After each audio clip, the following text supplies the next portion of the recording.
السلام علیکم۔ کہتے ہیں بچپن بہت معصوم ہوتا ہے، نفرت جیسی چیز کے بارے میں تو پتہ ہی نہیں ہوتا، تو نفرت کرنی تو دور کی بات۔ ہاں مگر بڑوں کو کون سمجھائے، ان کے تو اپنے ہی رولز ہوتے ہیں، اپنے ہی اصول ہیں۔ لیکن سوچنے والی بات یہ ہے کہ جب اللہ تعالیٰ نے نفرت نہیں ڈالی بچوں میں، تو پھر یہ بڑے کون ہوتے ہیں؟ پر اب تو انہوں نے نفرت ڈال دی تھی، کیا کیا جا سکتا تھا؟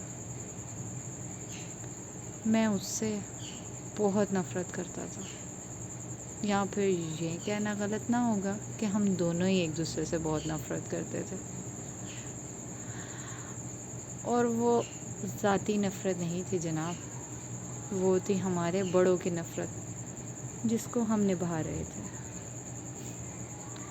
نبھا بھی بہت ایمانداری سے رہے تھے۔ پہلی دفعہ اس کو اپنے اسکول میں دیکھا تو غصے سے آگ بگولا ہو گیا، مانو جیسے ابھی اس کا گلا دبا دو، اور شاید کچھ ایسی کیفیت اس کی بھی تھی۔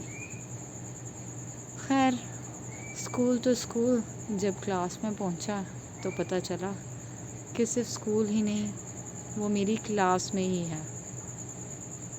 اب تو ہر وقت اس کو برداشت کرنا پڑے گا، ہر روز اس کو برداشت کرنا پڑے گا۔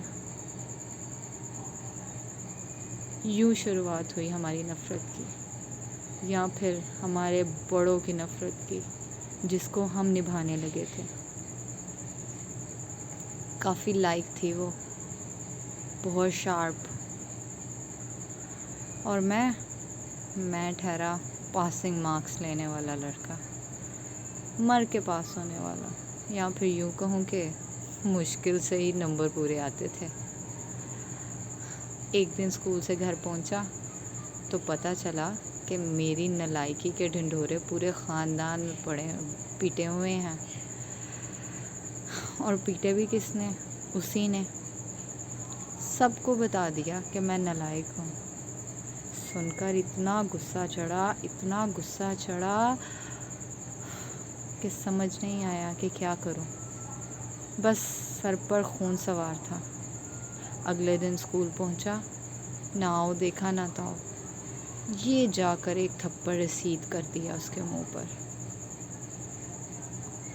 ہکا بکا کھڑی مجھے دیکھتی رہ گئی، مانو اسے کچھ سمجھ ہی نہ آیا ہو۔ سمجھتی بھی کیسے؟ میں نے وقت ہی نہیں دیا اس کو سمجھنے کے لیے۔ تھپڑ کھانے کے بعد رونے لگی، اتنا روئی کہ وہاں سے چلی گئی، اور بہت دنوں تک اسکول ہی نہیں آئی۔ آگے بہت انتظار کیا اس کا، مانو شاید بچپن معصومیت کا ہوتا ہے، تو شاید وہ معصومیت نفرت کو کہیں کھا رہی تھی، اور دل میں کہیں نفرت کی جگہ پیار لے رہا تھا۔ اب بے چینی بڑھتی جا رہی تھی، ایک دن گزرا، 2 دن گزرا، ہفتہ گزر گیا، اور وہ اسکول ہی نہیں آئی۔ بہت پریشان ہو گیا تھا، اب تو ٹھان رکھا تھا بس ایک بار اسکول واپس آ جائے، ہاتھ جوڑ کر معافی مانگ لوں گا، دوبارہ ایسا کبھی نہیں کروں گا، اور دعا کرنے لگا کہ یا خدا جلد اس کو واپس بھیج دے۔